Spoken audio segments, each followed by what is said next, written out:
Well, Uncle Dave, let's just jump right into the other disaster that unfolded yesterday here. I'll just open the floor to you. What do you think of last night's game between Duke and UConn? Duke suffering another really devastating loss. This just off of their devastating loss last year at Houston in a kind of a similar fashion, a little different, obviously, but another heartbreaking loss in the tournament. So I'll leave the floor open to you. What do you think of everything that went down yesterday? Well, first of all, I didn't think UConn was that good this year. I still don't. I think that Dan Hurley obviously makes a difference. Plus, they got to hide out in the Big East, which is as bad as it's been in the last 20 years. Duke, I thought, had a lot of holes this year and covered it up with Boozer, which is probably one day people will realize just how much he did for this team. He's a playmaker, rebounder, press offense, everything. So I thought they had a lot of holes at point guard. I thought Slim Evans was inconsistent yesterday, 7 points. I just thought that, and then again, you got, Sar and Hermania, although Hermania did a good job yesterday. But bottom line is, like, I thought there was a lot of holes in this team. This certainly wasn't last year's team. Last year's team's loss is worse to me because that's a national championship team. That was the best team all year long. Whereas this team, I don't think was the best team. I still think Arizona's better. I have Arizona winning the whole thing. I had Michigan until they got a backup hurt. I think is more talented. I know Duke beat Michigan, but that's with Mara playing like 15 minutes and Cadeau going like 0 for 7 from three. I just, I thought this team had a lot of holes. That said, we talked about this with Bill Belichick. Sometimes when you do that, people are going to rip you, but John Shire definitely has a blind spot for press offense. You know how many times I've screamed that on this show, and I hate to say it, and I'm going to fucking toot my own horn because I've been saying it the whole fucking year, and nobody else has the balls to say it because they need John Shire to talk to him. It'd be nice if he'd come on here with us, but I don't need him to talk to me. My life's going to be just the same, but I've been saying it, and finally, somebody else said it yesterday. Finally, the field of 68, which I listen to every day, is like, this is a pattern. It's a pattern against Texas Tech. It's a pattern against North Carolina. It's a pattern against Houston. It's a pattern again the other day. And again, this time it's, Cade makes the mistake. It's not that turnover. It's the one with a minute left that cost him that game. How do that? Two brutal turnovers with Evans that led to the Yeah. solo ball and one, which makes it a 2 point game, and the one with Boozer, which is a 4 point game. Then after that, that's when the Caravan three happens off of the Reed screens. So Yeah. you had two of those turnovers that were just as important, but only the one with Caden Boozer is the only one that's going to get remembered. But you had two awful Yeah. ones before that, though. And that's why I still think last year's collapse is worse because that's a national championship team. You're already in the Final Four. You're up 10 with like a minute left. Just awful. And you get a bad over the back call, a missed 1-on-1. I thought that one was even worse. Most people would disagree because this one's more exciting. But excitement doesn't mean better or worse. It just means excitement. But the world is limited in their understanding of the game and a lot of other things. But this was brutal. This is on Shire a little bit. He's going to take a hit. You have to take a hit. This is Duke basketball. Now we're paying players. You have one of the higher payrolls in your league, if not the highest in your league. Notre Dame just announced today has no money for their NAL. Hopefully we can scoop up a couple of their players. And again, Duke hasn't learned that no freshmen have won since 2015. But we're going to keep running it out there. If you look at that game yesterday, you got three freshmen and two sophomores on the court. Yeah. And Where's UConn has two guys that are 4 year players on the floor there. where's Caleb Foster? And that makes a difference. And people who don't understand the game can say all they want. How'd you not win with Con Knipple and Cooper Flagg? Yeah, well, they're playing in the NBA where there's no defense and no intensity now. Right. Mine is last year you're playing against Houston. I had 26-year-olds out there. That's a big difference. That is. So, and again, last year, Duke lost to 4 of the 10 oldest teams in the country. So, again, this is a pattern of behavior. Will we make an adjustment?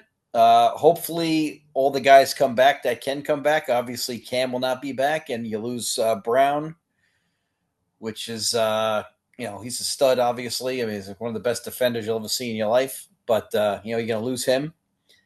But the bottom line is, everybody else should be back, but people get pissed off after losses, and the portal opens up April 7th. Hopefully Himenia stays and Sar stay. I think that they're going to keep getting more minutes.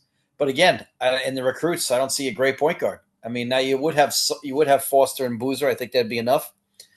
But you got to go to the portal and get another wing scorer. I didn't think they had enough wing scoring this year either. I mean, again, Sar and Jimenez are not great offensive players. They did a good job. They're good role players. You can tell that Duke is well coached, but there's a blind spot. And again, last night, there's no screens for the ball. There's no screens and rolling back. It's guys trying to get open one-on-one with a guy in front of them. And that's not a good formula. And so, Boozer's just got to hold on to the ball there.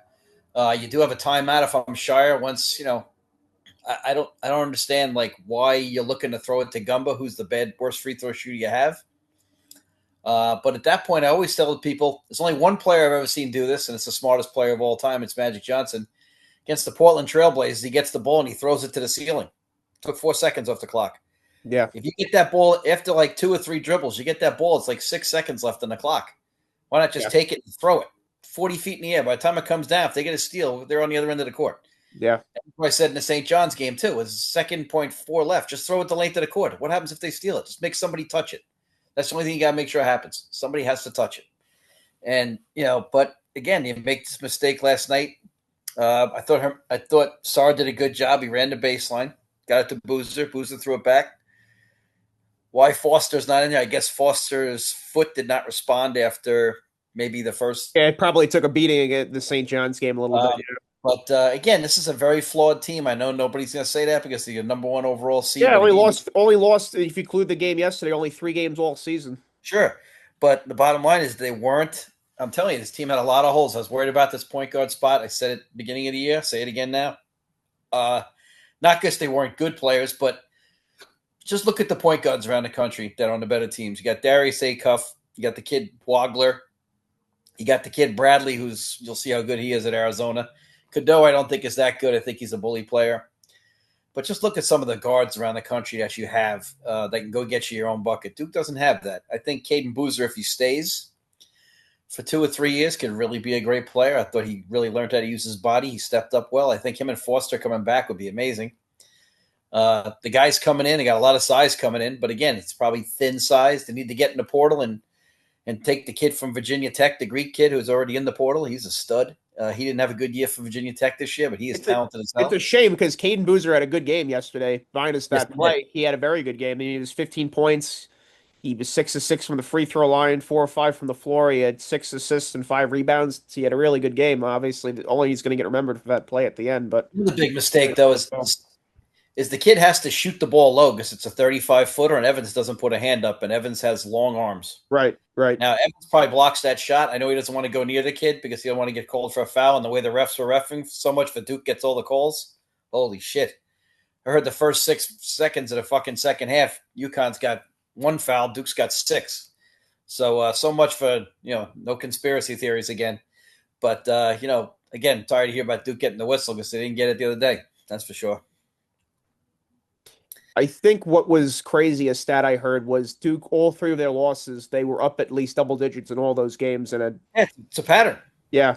So, I mean, hearing that was like, oof. And then also, on the opposite end of that, they were 6-0 when down by 10 or more all year, too, as well. So, it was very bizarre. It's like almost they were better being the nail than the hammer. But sure, we talked about this on this show. When you have a lead that they were up 17 in the second half. Like you said, you either do the double effort of stepping on their throat and crushing them, or they get back in the game and it's a 5-point game. Now it's a brawl till the very end. Well, it's human nature to take your foot off the gas. Right. Almost the pressure is equally on you when you have that lead because you know how this goes. If you've played or coached in this game long enough at a competitive level, this has happened to you at some point. We were up by that margin. Once that lead goes away, then almost you're the underdog at that point. Then you have to have almost a Herculean effort in performance to then hang on and win the game because it's just hard because the other team, it feels like it's an 18-wheeler going downhill at you at that point once they've evaporated that lead. And that's what happened yesterday. But the thing with this year's Duke team with that, I thought once they have that lead at halftime and they're up by 17 in the second half, when you have a post player like Boozer, you could just play through him and just wear a team down. And I felt really good with them in that spot at that point that they were just going to win the game. But I mean, Evans forced a couple when I watched it back. I ran it back, but yeah, a lot of careless turnovers. But Duke's done that the whole year with a lot of careless turnovers. but Boozer always bailed him out in the end, and Reed was the difference. Reed, and everybody's trying to talk about how great Reed was. Boozer scored the two baskets that should have put the game away. He made an 8-footer and a 9-footer that should have put it away for good. But again, then Duke chooses to foul. I get it. You're up 3, you want to foul, but at the same time, the kid makes a Hail Mary shot, and Connecticut was really lucky. I mean, if you're going to compare that to the Leighton shot, Leighton's play, you drew it up.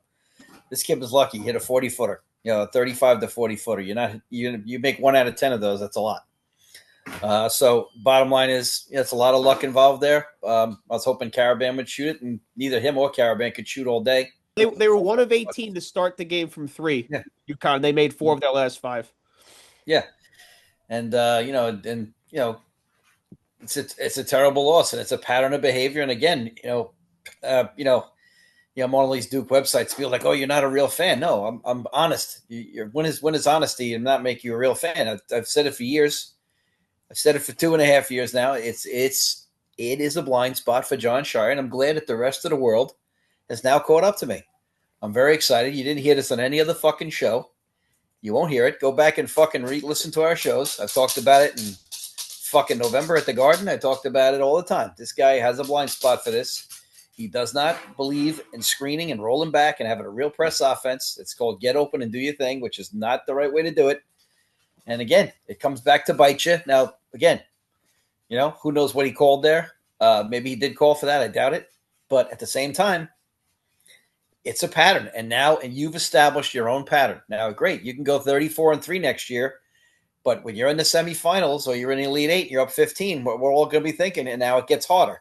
Well, that's the thing I was saying to you last. About it at the half yesterday. I was thinking about Houston, and next year I'll be thinking about it again. Yeah. And so beating Wake Forest next year by 20 and having Wake Forest take it down to 10, and then you go back up to 20 isn't going to satisfy my craving. Right. Next year in a big game somewhere in March with the season on the line, I'm going to be thinking about it even more now. And now you've established that, and that's the way it goes. And now you have to live with that. Now, great. I see all the Carolina idiots, trying to compare. Why is he not going to get fired and Hubert gets fired? Hubert hasn't won an NCAA tournament game in 3 years. Okay, so let's go there. So, and Duke is going 34-3 every year in Carolina. Yeah, in John Shire's defense, he's 100 games over 500 in his coaching career right now. Exactly. So and then some guy goes, "Well, it took Coach K this many years to win." I go, "Yeah, but Coach K had to build it.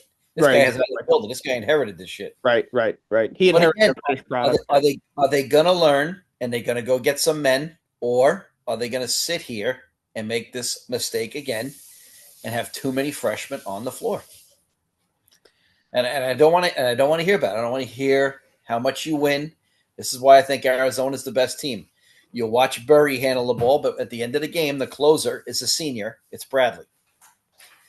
And that's the difference. And you'll see that. If you watch Arizona a lot like I have, that's the difference. Bradley is the closer.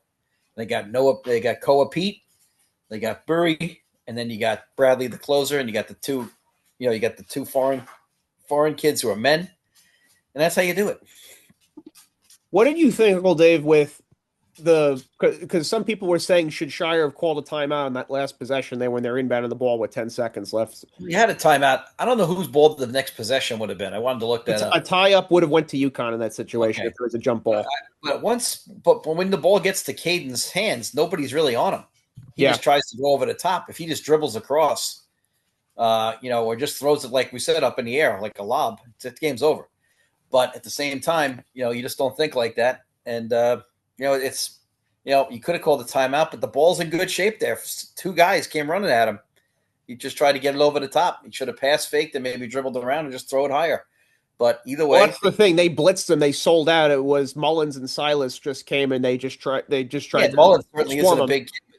The other thing too is the kid still has to hit a bullshit shot. I mean, that's the thing. After all that being said, I mean, if that ball gets deflected and goes out of bounds, or if it goes past them, that's a dunk for the other way. It's a 5-point game and the game's over, and none of this is being talked about. Oh yeah, but I still can't. I couldn't blame him for going for the steal there. You're desperate, but at the same time, Connecticut fans, I've said before, the most obnoxious fans. They've been to like 7 Final Fours in their life, and they think that's something.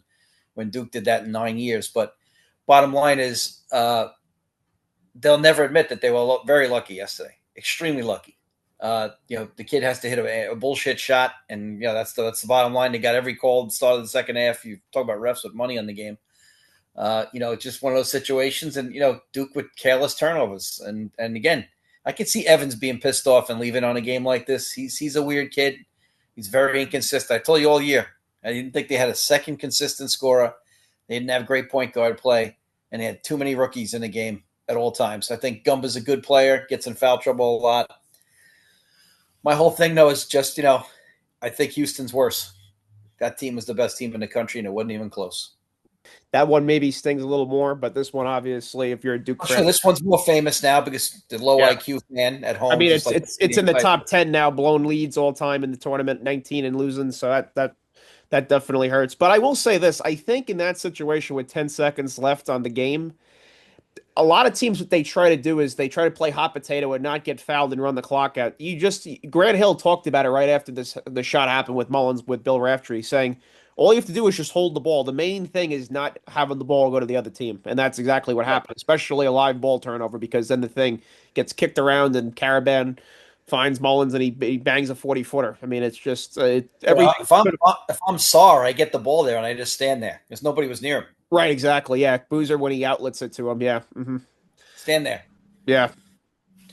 But Yeah, I'll go through every, all the big plays in this game here, though. But I don't know if you saw the beginning of this game. You're at your dinner I there. had to go back and watch it all. Yeah. UConn really established Reed in the beginning there. He scored 12 of their first 16, and that's kind of what I Yep. was worried about. That Duke really didn't have anyone that had enough rocks in their back pocket there to contain him. Oh, So Gumba should have been able to handle that. he was the only one I think that could have matched up with him. You didn't want to put And Boozer on him because And he didn't want Brown him in is foul trouble. Brown is too light, and that's what I Yeah. said to you about Edgefor. Edgefor should have been posting up Brown. Right. And And Duke, they hit four of their first six threes from the game. They were up 35-21 at the 6:30 mark in the first half. I think a bad play that happened that again maybe not get talked about was Caden Boozer. He tries to swing the ball to Gumba at the top of the key, and Reed goes coast to coast with it, makes it a 10-point yep, game. That was a brutal turnover. And then Demery for UConn. I mean, he sunk a couple big threes. There was one he's where awful.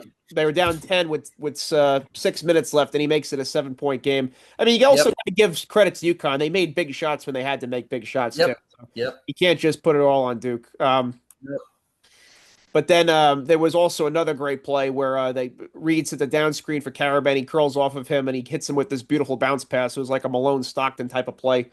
It made it a 5-point game with 4 minutes left. And then at that point, when it's that much time left and the lead has shrank to that, this is going to come down to the Then last. they let Ball get in the lane, and Ball can't shoot. Yeah. They let him get to the basket and get a couple of layups. All you got to do is give him space because he can't shoot. This play, oh my God, with Isaiah Evans slipping down and falling, the open floor turnover. And solo ball goes coast to coast, and Boozer fouls him, and he gets it in one, and he makes the free throw. So now it's a 2-point game. Again, a play that could have defined the game and maybe went in Duke's favor. With Caravan there, he missed a three with a minute and a half left, and solo ball gets the rebound right there. If Duke grabs that rebound, even if you don't score, you take, let's say, 30 seconds off the clock. You're up 5 at that point. Even if you don't score, you feel like the game is in your hands. But instead, Yeah, Ball gets the rebounds, and he splits a pair of free throws, and it's a 4-point game. And that's the following then possession where Boozer, he's at the top of the key, and I don't know if he dribbled it off his foot or if Reed poked this three, but the ball again, it gets out of his hands, and all of a sudden UConn has it. And then yeah. that's when the next play happens where I will say this, it's one of the best plays I've ever seen where the ball's on the right wing with Demery, and Mullins runs a curl off of Reed, and then Reed sits the down screen for Caravan, and he made a 3-point shot off of that to make it a 1-point game. I mean, Alex Caravan, I got to give him credit. I mean, it's a huge shot right there. It's just as big as Yeah. Mullins' shot, honestly, because if he Yeah. misses that, the game's over again because it's a minute left. So, Yep. and then I will say, Cam Boozer, he did try to will this team to victory. 30 seconds left, he drove left, and he had a great floater off of a spin move, and at that point it's a 3-point game, and then UConn gets fouled, hits one free throw, and then that's when the open floor turnover happens down 2, and Mullins drills the three. So just everything that had to go wrong went wrong, and obviously just a heartbreaking loss. I feel bad. I think John Shire is an excellent coach. Yeah, well, I mean, again, it's I hate to say it, but you followed up one of the top 3 or 4 coaches of all time, and people go, "Oh, Coach K lost games too. He never lost games like that. He's Yeah, had some bad moments, but he never blew big leads in the last minute of a game, and neither have I, for that matter. And I've been coaching a lot longer. But bottom line is, you just don't because this press offense, the simple rules, to hang on is you talk to your kids about what to do in the huddle. You tell them exactly what to do. Think about it. When Sarr catches the ball, no one's near him. If he just stands there for 3 or 4 seconds, that game's over. Right. So I mean, like, it's just Yeah, it's you crazy. don't have to worry about the 10-second violation because there's only 10 seconds on the game clock, so you don't have to worry about You that. don't know if the refs don't go by that. The refs do a count on their hand though, so that's the only fear I would have is that one of Right. these fucking zebras screws the shit up. But again, I'm selling our own oats here. We talked about this on this show, and nobody else has. Texas Tech at the Garden, Carolina, Houston last year. Okay, Wake Forest a year and a half ago. This is what happens, and this is a pattern of behavior. It's the way it goes. It is a blind spot for this gentleman, whether he likes it or not. I don't really give a shit if a Duke fan says you're not a Duke fan for saying that. He has a blind spot here. I don't care what you think. I've been doing this a long time. I'm really fucking good at it. I don't want to hear shit from anybody. This guy is not good at this one part of the game, and you need to fix it. Now, you can look in the mirror and address it and acknowledge that you need to be better in these end-of-game situations, even though the kid made the big blunder. But like I said, how you turning it over with a minute left? That's the bigger one. So, again, you're turning the ball over with unforced errors. And, again, their offense was stagnant, 28 points in the second half. That's a problem. That's on the mark for 56 in a game. Duke doesn't score 56 in a game. How's that happen when you have, when you can't get Evans a shot? You can't get, it's not good. Play through Boozer more. Do what you got to do. But it's just not good enough. And you can't have a team coming out flat, especially when you're coming against a team like this that they're going to bring it in the second half. You have to equally play as well in the second half as you did the first half in order to win this game, and you just didn't. That's why I always say to people, first play the second half when the other team's going to try to get back in the game is the back door, always, because they're going to overplay. Yeah. But again, you got 35 guys on your staff and you don't have press offense. Yeah, you should have one guy dedicated just for that, right? I mean, like, I know that turnover is not really on him, but again, did the kid know what to do? Was the kid told that you don't even have to get the ball across half court? Was the kid told that make him foul you? We don't know that. We're not in that huddle. We're not in that huddle. And so I think when you add last year's game on top of this, then it's one of those things you can't help but recognize then. And like I said, with all the games they lost this year, they were up by double digits and lost them. Yeah. But that's my point, so here you are. But I don't want to hear people talk about 19 in the first half. I told you, Duke was down 21 to Maryland in the first half. They were up 23 on Seton Hall. I mean, these games happen all the time. I mean, So it's not the lead. It's the lead in the last minute that kills you. When you're up in the last minute. It was like UConn and Michigan State. UConn was up big on them. Michigan State came back. Exactly. And so, I still say, Illinois' got some tremendous holes. UConn's got holes. I mean, Illinois is going to have to figure out how to guard Reed. Reed's only been good the last 3 weeks, which is kind of weird. He's come into his own. I think also with this Duke and UConn game, Uncle Dave, you look at the points off turnovers. UConn had 20 points off turnovers versus Duke 7. Self-destruction. So that's really Duke loses this game and the kid asses in his shots. I mean, very fortunate UConn. I mean, the word luck luck had a lot to do with it. Yeah. A 40-footer is a little bit lucky. And then Duke has 13 turnovers to UConn's 4. So, and this other stat, I mean, you look at this. I mean, Duke shoots 52% from the floor and you lose. How is that possible? Turning the ball over. I mean, you look at the shot differential. UConn shot 16 more shots than Duke. Duke shot 48 field goals and UConn shot 64. There you go. I mean, unbelievable. Yeah, well, that's if we go out and have a shooting contest and I get 16 more shots, I got a good chance. Right, yeah. I mean, Duke had 6 more rebounds. I mean, you look at this, it's like, you look at the stat sheet as far as the box score goes on the team stats, it's like, how do you lose this game? And you look at that, you're like, I shoot 50%. Turnovers. Yeah, that's it. That's the turnover differential right there. And again, it's we don't hear if Foster wasn't healthy or not. We just don't hear, but he plays 11 minutes. Obviously, that's weird. Somebody should make a comment about that. 11 minutes? If you weren't for Foster, you wouldn't have been there from Friday night. But, it's a horrible loss, but it's just brutal. I'm glad I wasn't watching it live and I had to watch it back because I don't think I'd ever recover of watching that live. It's disgusting. Yeah. But the Houston game last year, that was just more disgusting. That was the best team in the country. They had 2 guys at every position, that team. The only difference between that team and this year's team, the only place this team was better, Boozer's a better finisher than Flagg. Flagg might be a better player, but Cam is a better scorer than Flagg as far as being a college player. Yeah, that team last year was just so loaded. I mean, you look at the success a lot of those. I mean, just But compare every what time last. Cooper tried to make the winning basket for them in tight games, he missed. Yeah, Whereas Cam made all those winning baskets this year. So even though this team had a better record, that team last year was a better team. yeah, unbelievable. Yeah, Flaggy would slip a lot of those times. So the last Yeah, part of those games. every Yeah, time he slipped, he's not a one on one player. He's a great basketball player. He's more like he's a very well rounded basketball player. He's not a one on one player. move on, Uncle Dave, to the Michigan and Tennessee game where Michigan This just game was a basically. waste. This game was disgusting. Yeah, Tennessee's up 16-14. Now here's the funny thing that no one talks about: Gillespie and Boswell did not shoot well the whole year round, and Rick Barnes said this was the worst defensive team he ever had. It seems to be a theme around the country. Him and Cal, who always got people to guard, and Rick Barnes' teams are notoriously tough. He said this was the softest team he ever had. The difference with this Tennessee team than what all the other previous ones he brought is he has a lottery pick talent on this team. His last several teams at Tennessee, he did not. He had good players. The kid who plays for the Lakers, like Dalton Connect, people like that, nice players. The kid Ament is a lottery type talent. Whether he gets picked in the first 7 or 8, probably not. It'll probably be right on the outskirts of it's that. probably it's people are saying he's projected to like that 12 to 15 range. Yeah. Probably. Yeah, So he is a lottery type. Any other year, he's a lottery pick. But this year's the deepest lottery crew I've ever seen. But the thing is, he had that kind of talent. Now, he was flighty, but that team is also rebounding 45% of their misses, which is absurd. But Gillespie and Boswell shot out their ass the first 3 games. yeah, he just came back to down to earth in this And one. yesterday, they shot like they've been shooting all year. And I love Gillespie from Maryland. And I love Boswell, but they shot like they shot all year. Yeah, Ament was 2 of 12 and Gillespie was 8 of 22.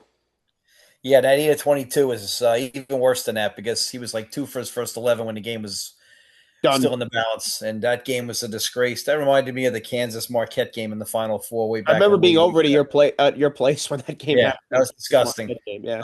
That's what I remember. Not as disgusting as watching this Oakland A's offense right now, who's going to get shut out and will be 0-4 in the season here in about 5 minutes. It's nice.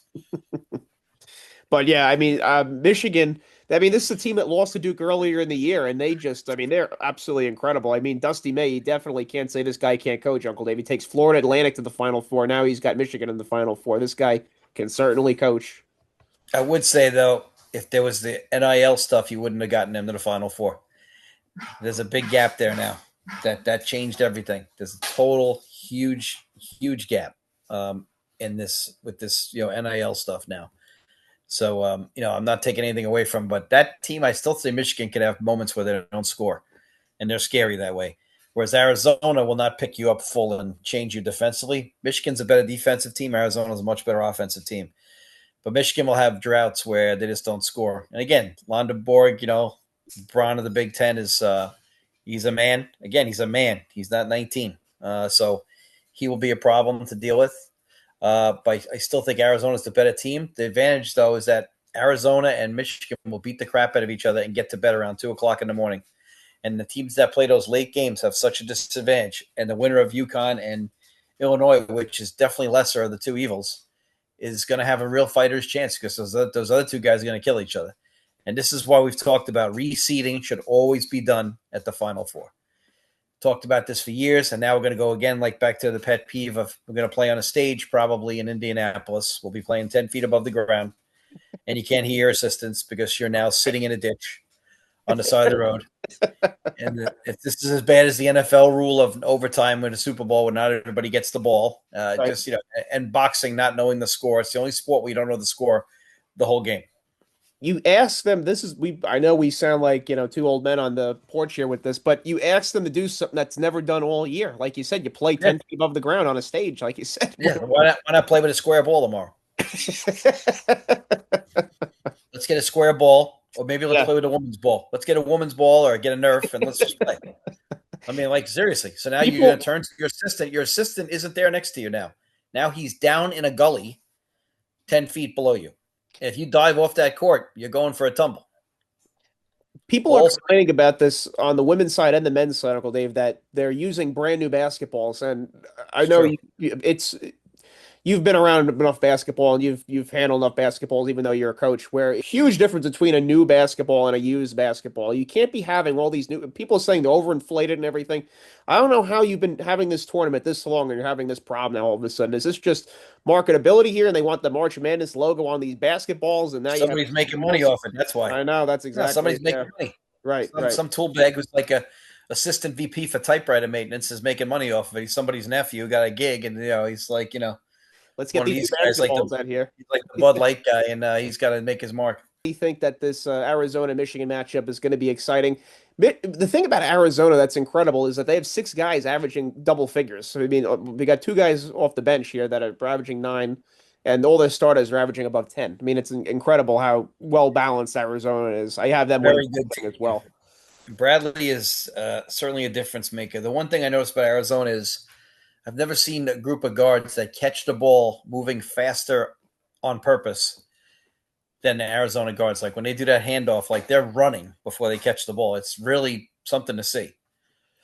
It's quite amazing. So when you watch them, you'll notice that this week. And unless Michigan's a good team, I still think Michigan lacks some scoring punch. I think Cadeau is not really a good offensive player. I think he's a punk. He only does something when he's going. Like I said, he's a bully player. Against Duke, he was just awful. He's not a good shooter. I thought he was overrated at Carolina, but we'll see. I'm rooting for Arizona. That's why I had winning the whole thing anyway. Yeah, yep, I do as well. So, what did you think of the Saturday games, Uncle Dave? Arizona and Purdue. Arizona winds up taking this one by 15. Purdue, I have to say, and again, we have this thing in our country where we don't want to criticize certain people. So now Braden Smith was great in the first half, but a little overrated in the first half. He was 4 of 11. He wasn't 4 of 5. In the second half, he made some of the dumbest decisions I've ever seen. Not necessarily for turnovers, but just shot selection and shot passing up. Braden Smith made some of the dumbest. He played. I think I've seen him play 30 times in 4 years. I think that was the dumbest half he's ever played. Second half. Now Arizona's down 7, but again, these teams who've been down are winning all these games. Every team that's been down at the half, with the exception of Michigan, Tennessee, is winning these games. There's something to be said for that. It tells you about the lack of concentration on players or coaching. That coaches making great adjustments. But the thing is, yes, the A's lose 4-0, but at least we didn't break the strikeout record tonight. First 3 games of the series, we broke the 3-game series strikeout record all time, 50 strikeouts, with like 5 guys who can really hit. So it's great to see the A's hitting approaches continue. But we just, this game was a disgrace. I mean, Purdue just offered no resistance. TKR got in a little bit of foul trouble, but they did well in the first half with him. They're up 7 at the end of the first half, Purdue. They're up 7 points. He was in foul trouble, but Braden Smith, they were talking about this guy like he was, Isaiah Thomas. He was 4 of 11.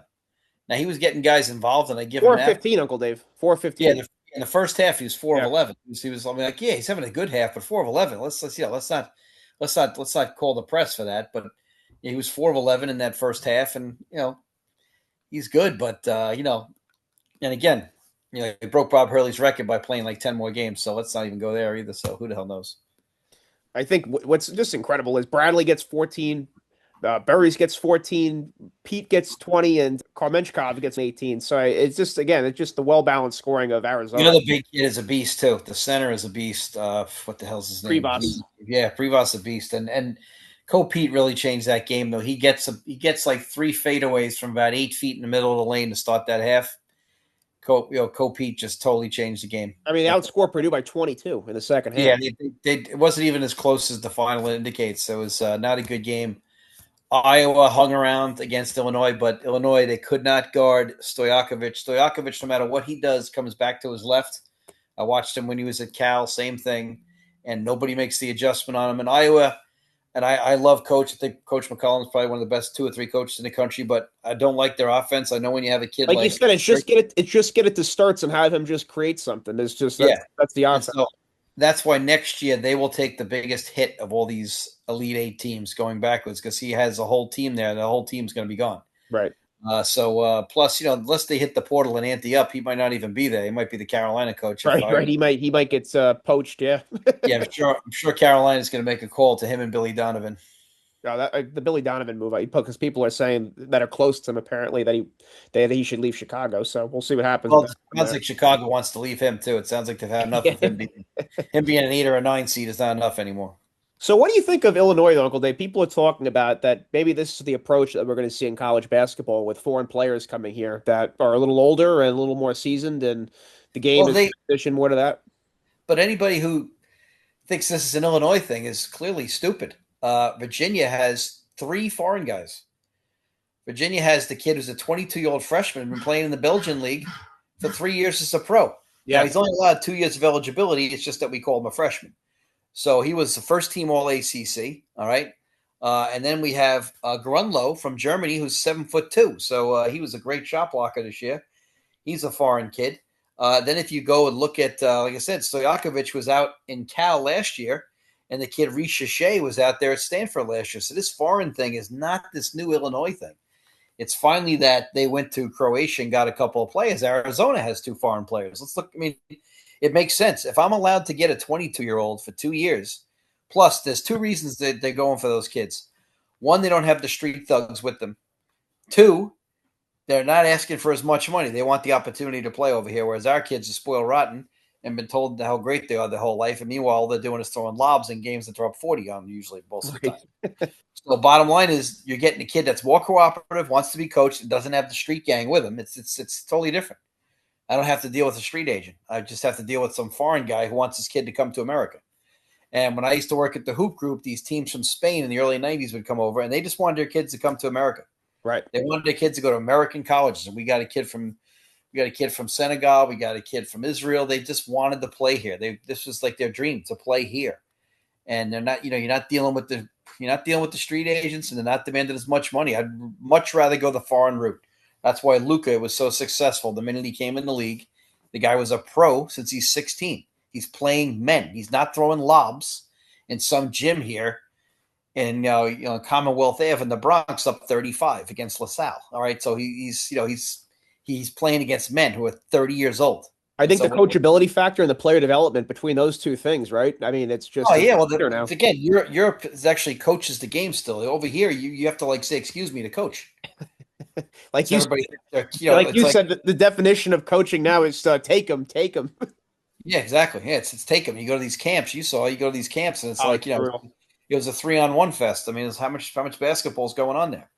How many guys set a screen off the ball? It's I just get a kick out of it because everybody's like, oh, you guys were so hard to guard this year. Well, it's because we actually run screens because we have shooters. So it's like like I don't understand it. It's really quite comical. But again, this you're not having the guy that's the hanger on, who's like a wannabe agent who's not an agent and doesn't have a law degree, obviously, and so here we are, and those kids are more cooperative, and it's just the way it is. They're more cooperative kids. They're hungry. They've played against pros. That's the difference.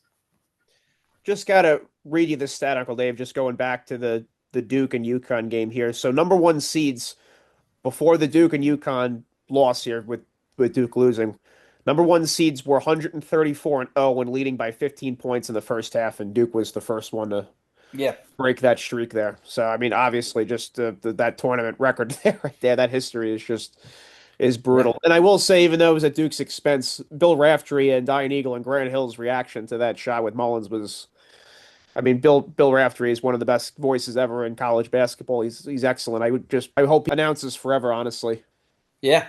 Well, the funny thing is, the lead changes more so than ever before. And if you look, I bet you when they do a stat this year, I bet you it's the highest level of teams down at the half that won these NCAA tournament games. This is a big thing this year. Plus, with the Lamar Alliance on the three than ever, just like the NBA, lead changes quicker than ever. You see teams blow these games. Duke's losing to Siena by, Duke's down to St. John's 53-44, and it changed in a half a minute. It's the leads are not safe anymore because the kids are willing to shoot the three. There's more possessions. They play a faster pace, and it's no lead is safe. You really got to run tempo, and a lot of teams don't understand tempo and time and score and things of that nature. They really don't. I don't know if you saw also the reaction Bob Hurley Sr., Uncle Dave, and his wife to when the shot Yeah. went in. They're both saying, "Holy shit!" I mean, that was kind of again, even though it was at Duke's expense with a loss, I thought that was a pretty cool Oh, moment. sure. Well, it's their son. You know. Blood comes first, and their son is hasn't played at Duke in over 30 years, so it's you got to root for your other son. Also, Mike Krzyzewski was on Pat McAfee's show today. He said he couldn't sleep last night. How incredible is that? After being That's 40 true, years though. removed from coaching this program, that he still has that connection. I've And never coached it, and I was up at 3:30 in the morning. yeah, Didn't sleep either. yeah, If you're a coach, those losses bother you. yeah, And it's not like it bothers you so you can't function like in your day. Like for me, like I could still come home and have a conversation and be nice and not kick the dog and do any of that stuff. It's late at night when it's quiet. yeah, That's when it gets you. yeah. That's when you And, simmer, you burn. Yeah, and it's not even that you're thinking about it in your conscious mind. It's in your subconscious. And it is. so, so you get a little heartburn. And your aunt will tell you, I don't bring losses home, but it's the middle of the night when you wake up and you go, Absolutely. Yeah, Jesus Lord, like yeah. you Did I just, just dream that? Yeah, yeah, it's awful. And the wins, you never have to wake up to that. Sometimes you do get a little mania going after a win, but you can't sleep at all. But it's I'm not surprised he couldn't sleep. I was up from 3:30, yeah. couldn't sleep. I don't have to get up till 5, but at 3:30, I was like, oh Jesus, what am I gonna do now? I couldn't fall back asleep. The losses that do hurt the most are the ones where you have the big lead because you feel like you're already halfway home when you have the big lead. You're like, all right, we've done the heavy lifting here. We've gotten this lead. That you just have to take it home. So those are the ones that hurt the most. Obviously, when you lose any close game, it stings, but this is just it's extra brutal when you have the lead because you almost feel like, all right, we've jumped on them, we've outplayed them, now we just have to take it home. And when you're not able to, those are the ones that just hurt the worst. No matter what happens, UConn will get to be, a 3-loss team next year. I guess they're playing in the Little East. I mean, and that's the hidden gem. When Villanova was good, UConn wasn't. So again, these last couple of titles out of the Big East, they've had teams where they didn't have to deal with that. So the Yeah, UConn will be safe. They're going to have to retool, and they'll be safe because Nova will get better. I think Providence will get a lot better because they have some money. seeing Cam Boozer's press conference, he had a black eye. Yeah. Caden Boozer, I mean, I will give him credit. He faced the music and he Oh took it yeah. like a man. Well, their dad's a pro. They understand it. Uh, I hope that Cam doesn't get stupid and like want to leave or something, and go to a school wherever his brother gets drafted in that neighborhood, so it makes it easier. But he needs to stay obviously and forge his own path, and I agree with you. it'll probably do him some good. But they handle themselves great all year. Those two guys. Cam's the best freshman we've ever had. And I've watched Duke since Coach K got there. Even more than Flag, you think? He's a better freshman than Flag. I don't know if he's a better player, but as a freshman, he did more for his team than I've never seen a freshman do that much for their team. I mean, it's just ridiculous. I mean, Anthony Davis was good as a freshman, but not like this guy. This kid broke the press. This kid handled the ball. This kid made plays. He's a center. He's a forward, whatever you want him to be. Plus, he delivered. I mean, he played with that. He played with that all year long. He's going to win Player of the Year. He's a big time player, and in the pros, I'm sure he's going to be a guy that some idiot GM who's got too much gel in his hair, and we'll draft him like 6th or 7th. Then we'll be talking about people who passed up Tatum or people who passed up D Wade for the kid was the kid that Detroit drafted that year. We've seen some really shitty Oh, drafts. Darko Milicic. Yeah, well, we'll have like Marvin Bagley taken in front of other guys, and you'll see that. Yeah. So somebody will take this kid 5th or 6th, and he'll make them regret it every day because this guy's he's a tank. He's gonna, like I said, there's no real great comparison. I mean, he's not as tall as Karl Malone. Maybe like a Karl Malone. I think he's a little more skilled than Karl Malone. Maybe he could be that guy, which is a hell of a career. I think he's a better shooter than Karl Malone, but he's a better playmaker than Karl Malone. He's going to have a body like Karl Malone. I think that's impossible. But, he could be a guy like that where, he gets He'll have to have his foot speed up to him, but that'll all be stuff that he'll fix and he's going to get you, if he goes to the right team with a good coach, he's going to get you 22-8 next year. Yeah. He's going to go to a team that's not great. He'll get you 22-8. And I'll tell you what, even if you want to like have him anchor the second team, and when he starts, he stays out there because you can run an offense through him. He can pass. So, and the NBA doesn't have a lot of great post defense these days. So you can run him against anybody. Post him up. Defensive end, he's pretty good. He knows how to wall up. He's smart. Obviously, he'll have to make some adjustments there. But, again, so people, usually today they make the stupid, well, you had Knipple and Flag. But again, they were 19 and 18. That doesn't matter. You're not going to beat the 24 and 20. Houston had a guy who was 26 on the court last year. So, I mean, you're not going to beat those guys. Then they got a couple of shitty calls out of it, but you're not going to beat those guys. And again, Duke has to try to get all these guys to come back and be men and add in some of those freshmen and go get another scorer in that portal. And the kid from Virginia Tech, I'm telling you, he already went in the portal. I'd be all over that kid. That kid can really play. He knows the league. He's 6'9". He's a freshman, but he's played in Greece. He's a very good scorer. He just didn't have as good a year. I thought between him and Shoot from Virginia Tech that they would be impossible to guard. They did not get as many good open looks as we thought, but if I'm Duke, I get his ass and I put him out there. I want to bring up this, Uncle Dave. So we have now all these coaches limited. I wanted to just quickly run this by you here. So you have the most tournament wins without a national championship, active coaches. Mark Few with 45, Rick Barnes with 36, Kelvin Sampson with 33, and Matt Painter with 27. Do you think out of these four coaches that any of these guys will eventually get a national championship? I think I see how old is Matt Painter because now he has to rebuild. I guess Purdue still has some academic standard. I would say that Mark Few's never going to win one because he's not going to leave. And the Matt NIL. Painter's 55. Yeah, see, I would say he's going to have to win it in 5 years, not now. Kelvin Sampson could do it because Houston will let you fall Gamira. He'll hit the portal. And who's the other one? Rick Barnes. Yeah, Rick Barnes. Well, he's in the SEC, so he's going to have a good opportunity. He keeps making the Sweet 16. Rick is one of the best coaches around. It's just that he never gets enough guys to put the ball in the basket. Don't forget, they've lived in the portal over the years. They've always restocked with the portal. We'll see what they go out and do. But again, they don't get that first team All-American out of high school. Ament was their guy. That's why, even though this team didn't have as good a record as some of his other Tennessee teams, people forget earlier in the year they beat Houston pretty decently. So I mean, Tennessee was a real team this year, and two of my former players go, and I kept telling them they're getting better. I watched Tennessee a lot, and they were getting better all year. You could see it coming. It's unfortunate it was at Virginia's expense because Virginia I thought really could have beaten a lot of other teams, but Tennessee was a bad matchup for them.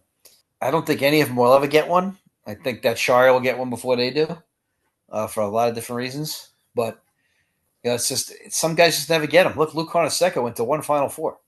Yeah. People forget hard to that. do. It's hard to do. Yeah, I mean, you got to be a little bit fortunate. You got to have the best players. Louis went to one Final Four. People forget John Thompson never went to a Final Four without Patrick Ewing. So you celebrate John Thompson, but again, let's be honest. Let's look at what it is. He never went without him. So it's kind of crazy, but it happens. So Matt Painter, he has a shot, but Matt Painter builds. So now he's going to have to go back. He's got the big start kid from scratch, right? He's got the big kid. If the big kid stays, he could be okay. But at the same time, he likes to do it the other way, old-fashioned way. He's like Dabo Sweeney. He's not going to hit the portal too much, but at the same time, you got to hit that portal. I know Duke doesn't love to do it either, but you got to do it. It's pretty cool in the Final Four here. We have Arizona making their first Final Four in 25 years. Last time they did was against Duke. That lost that team. That was an excellent Arizona team that lost to Duke in the 2001 national championship. Yeah, a couple pros in that team. Gilbert Arenas, Josh Crooks, Richard Jefferson, Gilbert Arenas. That was a really good Arizona team. Luke Walton also on that team. Yep. And then Illinois, 21 years since they've been to a Final Four. Last time with Darren Williams and D. Brown. So this is before that they were there in '89. So it's only been twice in like 40 years for them. Yeah, so I think that's pretty cool seeing a couple programs that have not been there. And one Kendall Gill, Kenny Battle. That team was really good back then. They lost to Michigan. And Jay Williams talked about what you were saying, Uncle Dave, that I know people are going to look at that Arizona-Michigan game as the de facto national championship game, but like you said, they might beat the crap out of each other. Then Illinois, UConn, they might have an easier game, let's say, one of them, and then you're right to pluck them then at that point. Yeah, well, I told you before this weekend that I was worried that Duke would get out of this weekend physically alive, and they almost did. They should have, but I didn't know how they could handle that because I thought like them being the youngest of the four teams would have a tough time getting out of there alive with that bracket, and they did. They didn't get out. But again, it's men's bodies, and again, 22 versus 19, it's not the same. It's not that the 19-year-old can't win. It's that there's a physical difference, and unless you're a lib who doesn't understand the difference between men and women physically, there's also a difference between men at 22 and men at 19. If you don't understand that, you're probably some Karen on some line somewhere with purple hair tell us about being an alpha is poisonous or some of the toxic masculinity crap. But the bottom line is there's a difference. 22 and 19 is a big difference. And people who don't understand that never bang bodies on a basketball court. 19-year-old goes to hand check a 22-year-old. It's like a fly. Right. Unless, of course, you're it's 22-year-old hand checks the 19-year-old. He pushes him wherever he wants. You're almost a man at 22. At 19, you're not. 19, you're a high school kid plus one. You're just not ready yet. Yeah, the other guy's been in a college weight room and program conditioning for 3 or 4 years. Plus, he's just matured. He's eating more. He's just bigger and stronger. It's just the way it goes. Yep. People don't have to like it. I don't really. It's factual. People like to talk about science. Well, that's science. 22 is a lot stronger than 19. It just is. And so this is a big problem. You can get pushed around, and it doesn't mean you can't win. But again, let's look at when's the last team that's primarily done by freshmen. They beat Wisconsin that night, mainly because I thought they were much more talented than Wisconsin that night. And that's the 2015 freshmen. And I got to say, I'm going to take a humble brag here. I got all 4 of my Final Four teams right. UConn, Illinois, Arizona, Michigan. So yeah, you had Illinois. See it. Florida was the hottest team in the country, so I did pick them. I had Florida and Arizona in the final because Florida seemed like Boogie Fland had it under control in the backcourt. Even though I didn't trust the kid from the Ivy League, I just felt that one of the best players. I'm trying to remember if he's a senior or junior now. One of the big guys from Florida is one of the best defenders I've ever seen at his size in my life. What the hell's the kid's name? Oh, it's not the 2 white guys. It's the other guy. He's a stud. He's one of the best defenders at moving his feet. He's going to be a better NBA player than people realize. He's going to do very well. And I thought he got in foul trouble. Only played 18 minutes in that night versus Iowa. But again, they helped off the corner. They made some historic mistakes. But again, that's what these games are about. You make mistakes, and that's what happens. So what is your predictions, Uncle Dave? What are you looking for in these Final Four games here with Arizona, Michigan, and Illinois? I hate to say it, but you always have to contend with the whistle. And as a coach, this is always a fear. Most coaches look at who their referees are that night. I haven't looked in many years, and people go, how come you don't look? I go, because I don't want to have to think about what you're thinking about right now. It's like you're fearful of who you have. You just don't know how that whistle is going to get blown. So we've seen Final Four games where some guys who are the best players there played 10 minutes. 2004, every Duke center fouled out. It was ridiculous. 3 guys fouled out that night. Yeah, so it's bullshit. So bottom line is you don't know what whistle you're going to get, and that's a fear as a coach because then, it changes everything. If one guy has to go out, everybody has to move up one in the depth chart, and they're not ready for it, and then you got to mix and match all the time. So you just want the whistle to be even unless, either come in with the thought of, hey, we're not going to call cheap stuff, but at the same time, we want to make sure that we understand. One of the reasons I liked Arizona to win the whole thing this year, Uncle Dave, they were 5th in the nation in paint points and 1st in the nation in free throw attempts. I thought that was a great combination and recipe for them to have success. So I'm not shocked that they're here. Yeah, I would say that that's the game between them and Michigan. I would say that them and Michigan, their best point isn't 3-point shooting. Will Illinois, or I think Illinois will, because he's an old high school coach. Will anybody but Illinois have the ability or the balls to play zone?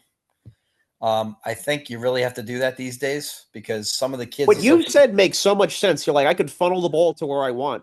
Exactly. Why should I chase you all? Plus, it just gives you a different look, and it's helpful to do that. And if a team's in rhythm when you're man to man, it's good to throw a zone at them, make them get him, and then you can get them out of that maybe. Sure is. I mean, it's plus it just gives them a different look, and with the right lineup on the floor, you can get away with it sometimes, and that's the beauty of it. So you have to look at things like that, but a lot of people don't understand those things. They just don't think about it. But you really got to look at zones sometimes and figure it out. But I think Arizona's the better team. Of course, I think any one of these teams could beat one of the other teams. I think that the worst matchup would be. I think Illinois would have trouble with Arizona on that baseline. Obviously, Illinois has seen Michigan so much that that's not going to scare them. I think that familiarity makes it easier for the lesser of the teams. But I think that Arizona being fresh, Wagler is really good though. So that's wait till the world gets a load of him. You got him and Burry on the team as freshmen, and the Pete is ridiculous. He's like an NBA power forward already. He reminds me of like Marcus Johnson. was like a 3.5, 4-man. And then you got a situation where Michigan's got so much size. If Mara could stay on the floor, Michigan is very difficult to deal with. Because people forget, Mara's an NBA player. He's got a really nice jump hook. He's very polished. He's got good feet. He's a good weak side shot blocker. To me, Duke beat them because he got in foul trouble. If you keep Mara on that floor, he changes everything. So for him, you got him and Big Ten LeBron out there. That's a tough task on the backboard. But again, Arizona's got the tough foreign kids. It's gonna be great. I'm rooting for Arizona to win it all, but or Illinois. But it should be fun. At least I won't have agita because I don't have to root for anybody, so that'll be enjoyable. So that'll be fun not to have to root. Because last year in the semis, watching Duke give away that lead was disgusting. Yeah. In some way, like you said, the stress is relieved. Yeah, so you can wind up with 2 titles if you're John Shire. You should have had 3 and had a shot at a 4th. Right. Yeah, I know. You can say all you want. It just doesn't work. It doesn't work that way. Even that 2023 team was pretty damn good. They got knocked out by Tennessee in the second round. They got manhandled with Filipowski and those guys. But that was a talented team in his first year. Just want to mention this, Uncle Dave, before we sign off here. The Raptors had the most historic unanswered run in NBA history, 31-0 run against the Orlando Magic. It's the longest run without a team scoring. And I have to say, 31 one of the teams that I was most excited to see this year was the Orlando Magic. And last time we talked NBA, they're one of the teams I'm most disappointed in. Yes. This team should be much better. I feel like Banchero's numbers have stopped. I don't know if he's not healthy or not. Yeah, they just seem stagnant. I don't know what's going on there. The team is not improved. I know that they're probably bored because they want to skip to the playoffs already, and they're going to get a chance. But you've not accomplished enough yet to feel that way. And you got the kid Bain. You got Wagner. That team should be much better than they are. But again, the GM doesn't go out and get enough guards because the kid from Gonzaga is not the player that he was in college. He wasn't a pure point. The NBA has gotten away from pure point guards, which is why this draft class of freshmen is going to be great for the NBA because we got some point guards coming in who are in the Curry mold who can do both. Right. Like, wait till Darius Acuff gets to the NBA and they do drop coverage. Yeah. Allen Iverson is going to be special, yeah. Darius Acuff on drop coverage will be a joke. He's the best shooting guard, just shooting, since we've seen come out since Curry. Calipari already came out saying you don't want to pass up this guy, I'm telling you. No, I'm telling you, he's a bit. I think his height is definitely going to be an issue for some idiot GM. But drop coverage, look at the way the league is played now. That's why the height doesn't matter. The drop coverage with him, oh my God, you set him a ball screen, you're going to go under? Okay, let me know how that works out for you. Right. Because he's as good a shooter as we've seen since Curry was at Davidson. He can flat out stick a J. He does it when he's tired. He does it when the game's on the line. He's not a volume shooter. He's money. And the kid Wagler has ridiculous range. You want to do drop coverage on him, he'll hit you 5 feet behind the line, just choke you right in the eye. I mean, it is. And, the kid from Houston, not as, figures as a good point guard. The kid Bradley is a senior. He's a beast. There's a lot of good point guards coming out. Some strange NBA moves where they're cutting off good players these days. I guess there must be some salary deal they're trying to stave on. It's just, you see that Jaden Ivey got released by the. I saw that. Yeah. Yeah. Imagine. But if he said something about the president, they would have given him a raise, right? Right. It's unbelievable how that works. No double standard there. He's a good player too. He can score, but I want to see Boozer go to the Dallas Mavericks. I'm sorry to see him go, but he needs to go to the NBA, and I want to see him and Cooper play together. I think the only guys I would take ahead of Acuff, it would be DeBansta, Wilson from Carolina, and Boozer. After that, it gets kind of tricky. Like you said, Peterson, I know people are going to be tempted to take him from Kansas, but just mentally, he just seems like he might be checked out, that guy. So I don't know what's going on. Caleb will probably cost himself a spot or two. With the injury? Because we just didn't see enough of him. He's really talented. I watched Carolina a lot because I watch every ACC game I can get my hand on. Yeah. And so I've seen him probably 15 times. He only played 17 times probably. But he's legit. Caleb is very talented. He can post you up, as we saw in the first Duke game. He can take you off the bounce. He's a really good player. He's special. So he's a stud. I tell you, Wagler is just as good as any of them. Wagler is, people don't realize how long he is, and he looks like he might have another 3 inches in there.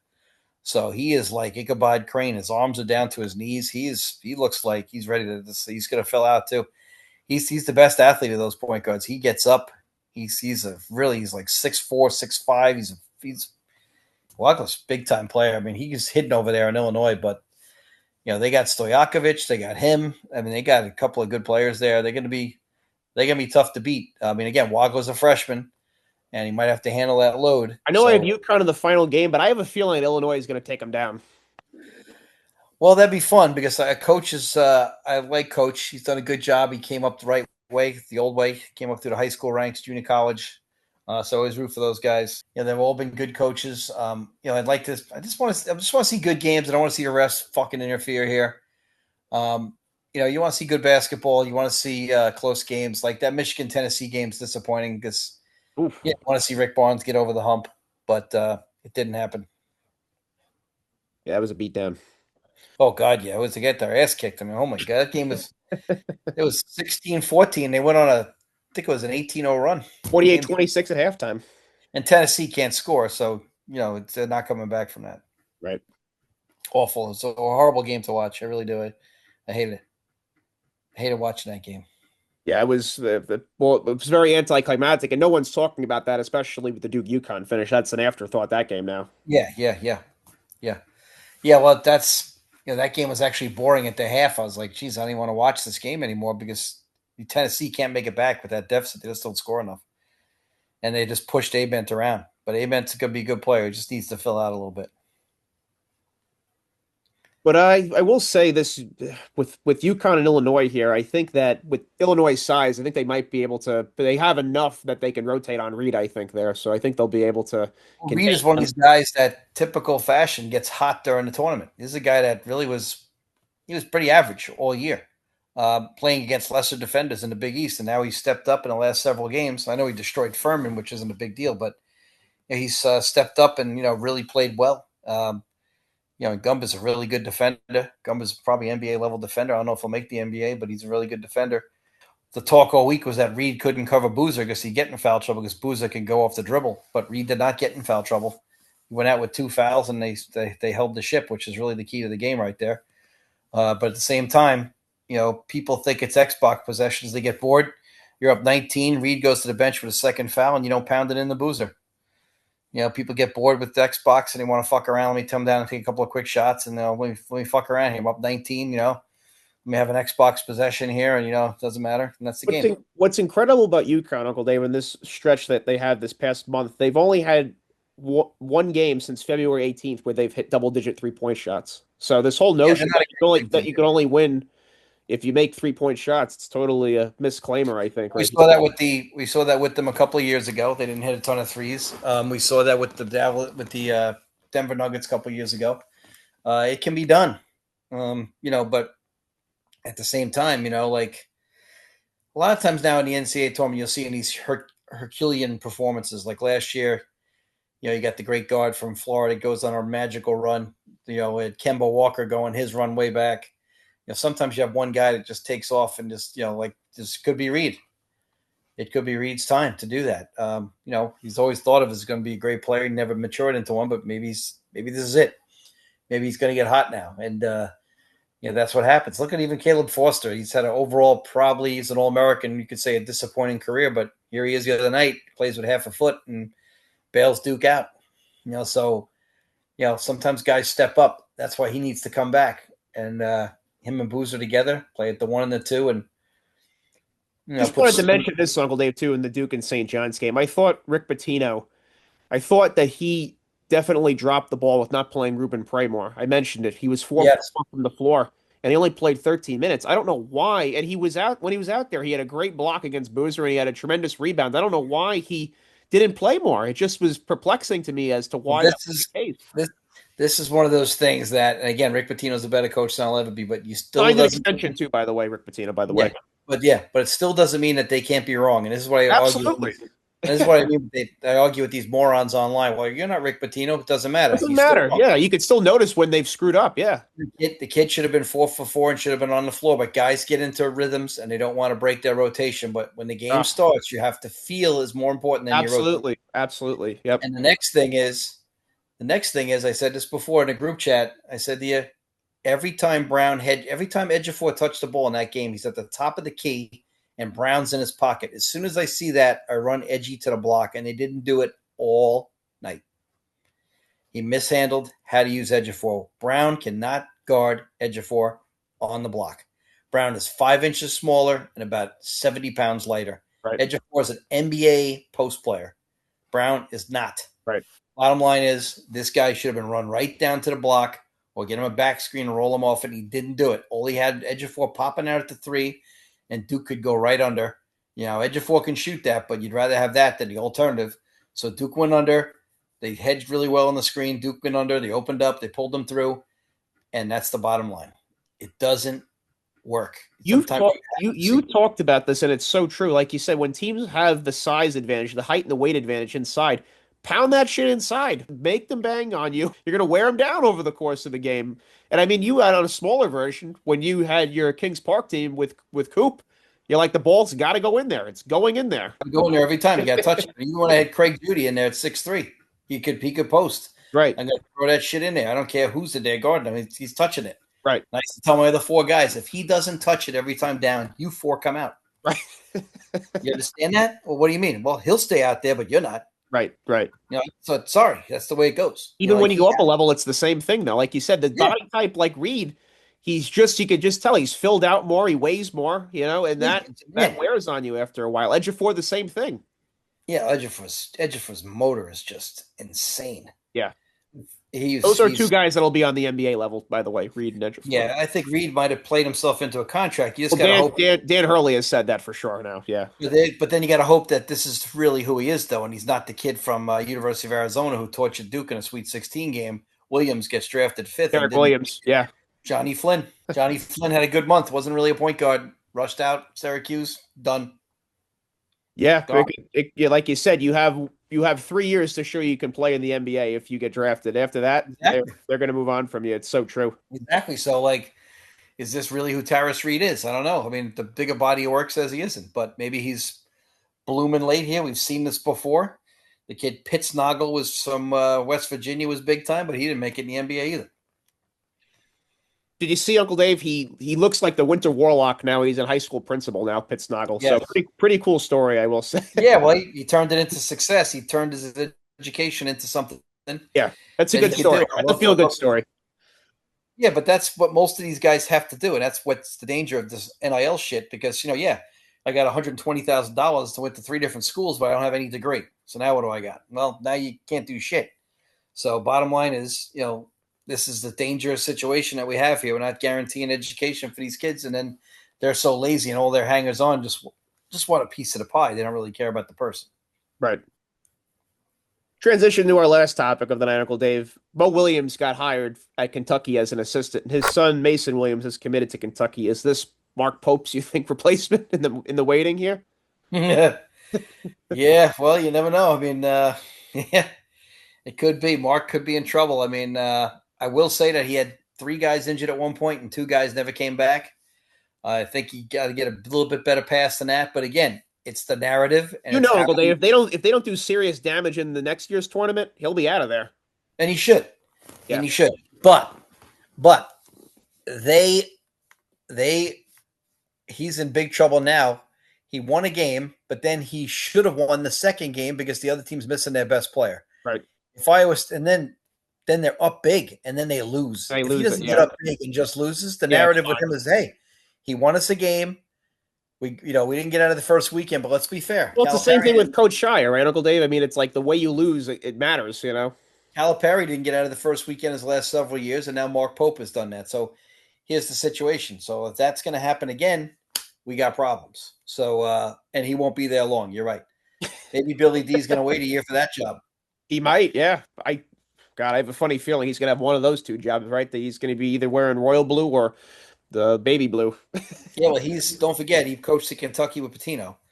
So, bottom line is if I was him, I'd take that Carolina job. I'd take that. He just has the feel of a college basketball coach. He Him in is. the NBA just doesn't feel right. Yeah, he takes that Carolina job. He's a couple of years older than me, so he's like 60. He takes that gig. He coaches for 10 years. And he rides off into the sunset Exactly. with, It'd be perfect for him, I with think. about 50 million in his pocket. I hope he doesn't take it because I don't want to have to deal with him. I was hoping Hubert would stay forever because he sucks. But he was average. He was just average. He's perfect. He's Pope at Carolina. It's perfect. So I was on ACC podcast live, and the guy was reading my comments in the thing, and it's called On the Pony Express. It's an SMU podcast, but he also covers the whole ACC. And so I'm on there live with the guy, and I'm like typing in. I'm like, well, I want to. He's like, what do you think of Hubert? I go, I like him. I said, I want him to stay. I'm a Duke fan. So I want them to stay behind us. But next year, now they're going to be a pain in the ass again because somebody good's going to get that job. Yeah, And if Michigan wins this year, Dusty May will walk right out of there. Unless Carolina doesn't have the resources that we think. We don't know. no, I mean, well, that's the thing with the whole NIL. Like you said, a school like Notre Dame saying that they don't have any money for NIL. I mean, it's like incredible. How is that You possible? damn well know they got it for football. Well, that's the thing. They're using all their resources right to just the football program, and basketball is just. Shrewsbury's got to get out of there. Shrewsbury's got to get out of there. But that's something again that like we've talked about NIL, but like we'll have to dedicate a show eventually in the offseason to, like you said, it's just gonna. Some schools are just gonna go all in for their football prospects and their program, and basketball will just be an afterthought. Well, did you see the story about Kansas losing money? Yeah, I mean, how is that possible? It's like incredible to think about. But here's the funny part. It's really simple to think how they lose money, though. So first of all, now the faculty's bitching, whereas basketball made the faculty that money all those years. Because studies have shown that when teams are good, there's more applications and everything else. And so the new chemistry building is paid for by athletics. But now that you're paying the players and the coaches and the budgets have gotten bigger, now you're losing money. So now the faculty wants to know where that money's coming from to pay athletics. How quickly they forgot that all their chem labs and everything else was supported by Bill Self. But so that's not going to go easy. And the reason Kansas is losing money is Kansas football is nowhere to be found. So you're going to have to find schools that either have an unlimited resource for your sport or be at a school that has football to help you tug along. So, for example, Texas A&M will make money at football. Alabama will make money at football. That's why supposedly Oates is not really interested in the Carolina job from when I've checked around because at Alabama they got an unlimited budget. So why would he do that? Sean Miller at Texas, he's got an unlimited budget.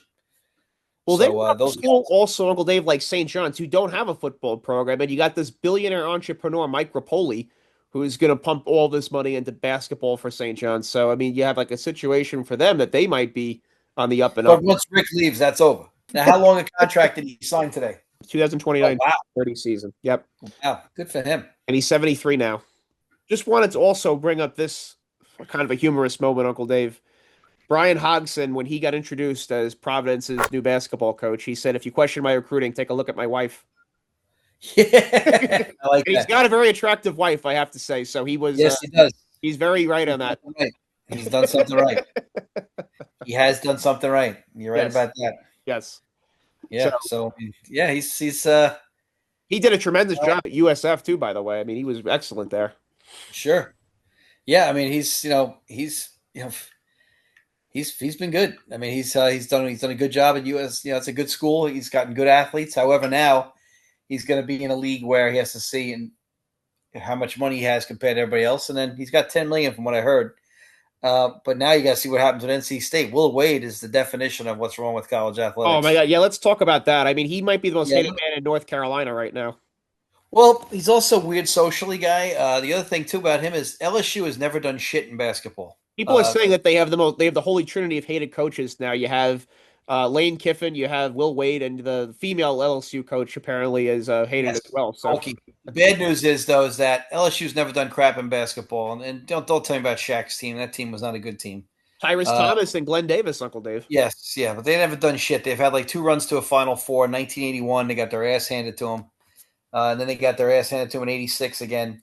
Bottom line is that it's not that good. So what are you doing going to LSU? NC State is a school that's won national championships. NC State's won 2.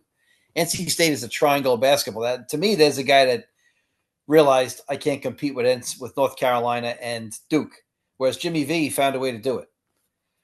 So the bottom that's why at Why NC State, I give people like Gary Williams, Al Skinner, guys that were competing in the ACC the utmost respect. It's just incredible what they were able to do during their time there. yeah, and Gary Paul Williams, Hewitt, another guy. I mean, Paul Hewitt went to a championship game in Georgia Tech. yeah, he sure did. They And they lost never to heard from him UConn. again. Yeah, never heard from him again.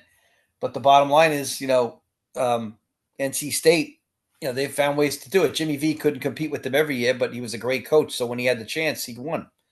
But the same thing is like Jimmy V, you knew if you were playing him that night, you could lose because he was very ballsy on the court. If you ever saw him coach, he would do anything during a game. And like as a guy like Dean Smith, who's very buttoned up and planned, dealing with a guy like Jimmy V is probably his worst nightmare because you just don't know what the hell this guy's going to do. And NC State would always give Dean Smith grief when Jimmy V was there. And the teams, if you go back and you look at the roster matchups, it's not even close. But Jimmy V's teams, he would do crazy crap, and he didn't care. And he played by the seat of his pants. And he had a great feel, and he was a very emotional guy, the opposite of Dean. And he can mess with you. He did the same thing to Duke. He just, but this guy Will Wade probably chickened out, and so NC State doesn't like being the stepchild down there. But they're not going to let him forget this. I mean, it's And got to be up there, Uncle Dave, right? With the worst resignations ever. I mean, like Nick Saban when he was with the Dolphins going to Alabama, Bobby Petrino when he was with the Falcons going to Pat Arkansas, Riley faxing his resignation to the Pat Knicks. Riley, Lane Kiffin, the most recent one, leaving, going to from Ole Miss now to LSU. I mean, it's up there. It's an ugly thing. Basically playing stupid, saying, "Oh, I don't know what you're talking about. I'm here. I'm here to stay," and then all of a sudden you're booking it for LSU. So Why are you going to LSU? yeah, and I know you really liked Will Wade. You were saying, him at NC Great State coach, would be great." but LSU. I don't. That place has never had a good arena. It's never done crap in basketball. It's not a basketball place, and really, they didn't win in football either until Nick Saban was there, and they haven't won since he left. So let's be honest. It is the place where you can fog a mirror and get in. It's got all the resources, but it's just never had the discipline. They're great in baseball. That's it. And basketball, women's basketball. It's never been the place that's served football or basketball, men's basketball on a big time level.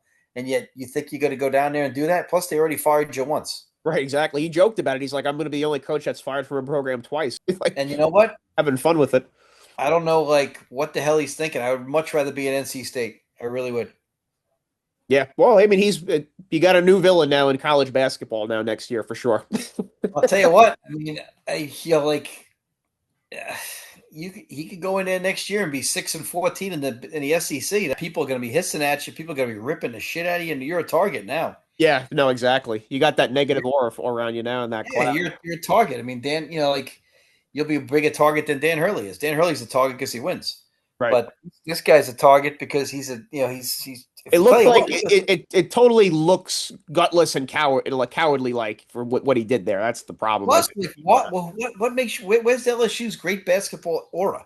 But he's found a way, I think, for North Carolina to be unified, at least for NC State fans for sure. For a new person to put a picture on their dartboards and throw at now for sure. I tell you, I mean, NC State fans do not like being the third of three. They hate it. Yeah, right. It's like that's a big thing. When we went to go play them at Winthrop every year, we'd go down into their building. But a couple of my guys I worked with, they were they lived in the South their whole life, and they just always talk about how and our trainer was a North Carolina guy, and he lived in the Carolinas. He talked about how much that was. NC State fans did not want you to think of them as third of three. In basketball, they would go nuts. Right. Football didn't matter. Right. That's why I was happy for them when they went to the Final Four a few years ago. That definitely was a feel-good story for sure. Yeah, and then Keats Keats is out a year later. The world is so bullshit. It is. Yeah, it's crazy, right? I mean, the world is it's like Herb Sendek. Very unforgiving. Well, I mean, we've had Herb coaches Sendek took NC State, and then NC State kicked them to the curb. They didn't win until Keats won that last time. Yeah, I mean, we've had coaches like in the NBA win Coach of the Year 2 years later, gone. Sam Mitchell, Lawrence Frank, Byron Scott, Sam Mitchell, Dwayne Casey. Yeah, it's a pretty extensive list. Tibbs, Tom Thibodeau, yeah. Yeah, I tell you, man. The other guy for the Knicks, the guy who sounded like Tone Loc. What the hell is his name? Mike Woodson. I mean, these guys get screwed. The guys get screwed all the time. It's you're hired to be fired. It's Rick Pitino's book. Everybody should read it. You're hired to be fired. Nick Nurse, Yeah. another one, Uncle Dave. Is he out in Philly? No, he's still there. He's still the head coach. He's a good coach. If he becomes free, I can't believe a guy like him didn't go to college. He might. I mean, if once Philadelphia thinks that they're tired of him, he might wind up in a college job. He's a college guy. It would, He's not really a you college know guy, what? but he's With this NIL era and everything, it'd be fascinating to see guys who were NBA coaches maybe come to college and try their luck there. college is a much better gig than the NBA. I know, like Billy Donovan, I'm begging him to come back for college. I think that would be just fantastic. Even when he went to the Oklahoma City job, when he had prime Durant and Westbrook, I'm like, it just didn't look and feel right to me. I'm like, he's meant to be on a college sideline, this guy. I don't know why he left college. There must be a reason that none of us are aware of. Yeah, I've never heard really why, right? Why he No, left. the Orlando Magic were going to throw him a lot of money. Then he took it and he turned it back. I don't know. I mean, his old friend, he made a great quote. He said he can't be happier than happy, but then he left anyway. Just want to also bring up this situation, Uncle Dave, with Nebraska only having four guys on the floor at the end of that game against Iowa and Oh, chuck the ball deep. And have you ever seen anything like that? no, but I did see St. John the Baptist that one year in 2004 have Six guys on the floor. 6 guys on the court 3 times, and we played him. We only played him twice. But this is worse. This is 4 guys, and I felt bad because Fred Hoiberg did an amazing job. But again, it's a narrative. That's what you'll be remembered for. Right. And he's not going to throw one of his assistants under the bus. The assistants usually have the matchup at that level, and that's another thing about all these mistakes at the end of these games. There's too many people with a voice. Yeah. I'm sorry. There's like six assistant coaches now, like right Too many next to guys. It's too confusing. I don't need that many voices. And so when Coach K is winning all these titles, he had like one guy in his ear, Mike Bray. That was it. We don't need too many guys talking. I don't need you to tell me to think about something that's obtuse because everybody wants that. And I hate to tell you, because as a college coach, everybody has such a fucking ego in these situations where they want to say something. It's almost like they just have to say something. It's like arguing with your girlfriend or your wife, where they have to like be the last word. And so that's talking to you. They'll say something to you that's just fucking meaningless. Like, oh, he has 4 fouls. Well, there's 20 seconds left. I don't give a fuck if he has 4 fouls. We got to play him. There's 20 seconds left. But they feel like they have to say something. So, like, not everybody needs to say something. Just let me think. It's just bullshit. Like, you have to have a really good system. You have to have 2 guys that talk to you, and anybody else who has an idea, they tell those 2 guys. right. That's how it works. You don't need 6 fucking guys in your ear. It's bullshit. Total bullshit. I'm really been watching the portal like crazy the last couple of days. The only big time player in there right now is the kid from Virginia Tech. We're going to keep watching.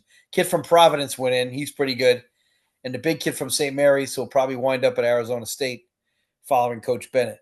But those are the 3 guys in there right now that are pretty good. The big kid from Providence, a good player. He can shoot threes. He's like 6'10". Good player. Also, Bill Murray's son, Uncle Dave, Luke Murray, who's currently on UConn's coaching staff, just took the Boston College head coaching job. I hope he's ready for some laughs from Dad because I don't know if BC is walking over the money. I know. I mean, I hate to put it so cruelly, but over or under 3 years, he's out of there. His dad's a great comedian, but maybe his dad's going to donate money, though. That's the thing. His dad is a millionaire. Right. You might have to put some coin in there in paper. And I love BC's gym. I love the campus. It's one of the it's 5 great. It's great. I've been on in my life. Right. Best You college talk town about in it. It's one of the, America, like you said it. Yep. I know. Yep. Like you said, it's one of the best campuses. Yep. Best college town in America, and it is in a second place. Mm-hmm. You can walk the whole town. You know all this. It's an amazing spot. It's like 20 schools, Uncle Dave, in like a 3-mile radius. You get the Burger Fi place down there. Everything's wonderful. I mean, oh God, I love when I go up there. Every time I went up there, I was like, I don't want to leave this place. I go visit my buddy Glenn, who went to Emerson. Yep. I used to be like, I don't want to leave. What am I gonna? I got to go back home and go to work in the morning. Right. And drive to CW Post for the day. I mean, I don't want to fucking do that. Right. But BC's right. A little bit off the beaten path. Then you got Babson about 20 minutes away. Northeastern. BU Northeastern, which is right across from Fenway. I mean, good God. Yeah. MIT is beautiful. Jesus Lord. Yeah. No, it's incredible. I was like, Jesus. They got some good D3s in there too. Slice of heaven for sure. Yeah, it's like, oh my God. Then plus it's not that bad a ride. It's far enough. It's not too far. Right. Yeah, it's I don't know, it's one of my favorite cities. I mean, the only thing negative is it takes you an hour to get to the bathroom at Fenway. He'll certainly have his hands full though, Luke Murray, Uncle Dave, for sure, I think. Well, that league is just nuts. Yeah. And you know what? It's just going to get uglier because, I think that you saw what Miami did. You're going to pour money into that. You saw what Virginia did. Florida State guy's a good coach. That is nasty right there. Those are three guys that just built in a year. Florida State was as hot a team as it was at the end of the year. That guy's going to have that shit rolling. Now, I know they lose a couple of guys, but oh my goodness. Like Miami had that kid Henderson as a freshman. If he comes back, he's a beast. I mean, Duke is going to be Duke. Carolina, whoever they get, is going to be running 100 miles an hour. Wake Forest is a guy in the last year of his last deal. He's desperate as an MFer. NC State's going to be piss and vinegar. I mean, this guy's walking into a trap. I mean, Pitt, Jeff Capel's on his last year. If he doesn't get it done, he's going to be out. I mean, Notre Dame, I mean, they're not spending any money, so maybe you get a W there. Georgia Tech is a mess, which is horrible to see because Georgia Tech is a proud program. But Jesus Lord, I mean, Stanford and Cal were not too far off. SMU is going to reload if they can keep the big kid Toombs. He's the So competitive. I mean, then you got Jerry McNamara at Syracuse now. Yeah, he's going to get that thing done. The alums are going to pour a lot of money in there. Oh yeah. There's new Oh energy. my goodness! I hope Bill Murray gives his son some money because I'm telling you right now, that might be why he did it. Yeah. I mean, seriously, the family's obviously got money, but like I said, I hope Dad's got good jokes because there's going to be some tough nights. Right. No, it's just such a loaded conference. Because Coach did a good job at BC. Earl Grant is a good coach. Somebody should hire him. He is a damn good coach. And if I'm like one of these other schools, maybe these other schools, I'm telling you what, if I was NC State, I'd give his ass a call. I know, like, you're not going to make the alums happy because he wasn't winning at BC, but he did win 20 games at BC 2 years ago, which was not easy. Plus, he's familiar with the conference. Yep, he's a guy that I'm telling you, man, he could coach. You just got to give him a little support. And BC is tough because I don't think they're bending the academic arm too much and they're not putting any money in. I mean, I don't know, dude. Yeah. The facility's nice, but it's not like Florida State's like, lifting room and every Duke stuff. I mean, I don't know, man. It's tough. It's tough stuff out there. Well, we wish Luke Murray the best at Boston College next year. I hope Dad has lots of jokes. Watch Caddyshack a lot. Yes, one of the best movies ever. Yes. Live long and prosper. May the force be Arizona. I have Arizona winning it all, so I'm hoping that they pull it out. Take care. All right. Take care.